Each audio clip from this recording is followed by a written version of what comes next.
आखण्याचं काम आम्ही केलेलं आहे आणि येणाऱ्या काळामध्ये घाण पाणी सांडपाण्यावरनं जी दुर्गंध आपल्या घराच्या शेजारी आपल्या परिसरामध्ये पसरते त्यावर प्रतिबंध येणार आहे. यामुळे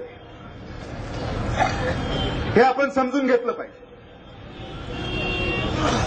नाहीतर नालीतून पावसाचं पाणी जातं, सांडपाणी जातं, घाणपाणी जातं, कचराही जातो, सगळंच.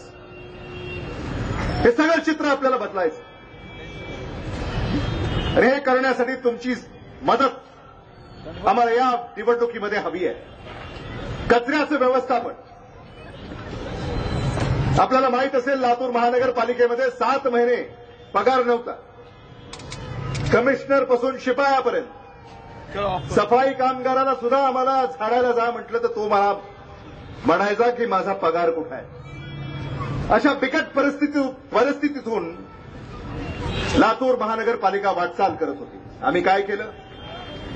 मुख्यमंत्र्यांना साकडं घातलं आणि लातूर महानगरपालिकेच्या कर्मचाऱ्यांसाठी आणि आस्थापनेवरच्या खर्चासाठी या 5 वर्षासाठी 150 कोटी रुपये आम्ही खेचून आणले.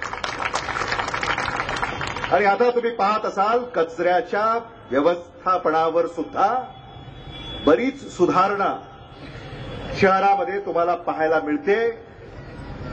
हे कोणीही नाकारू शकत नाही. राज्यमंत्री म्हणून काम करायला आणि मी ठरवलं होतं की या 100 दिवसामध्ये एक क्षण सुद्धा वाया घालवायचं नाही. एक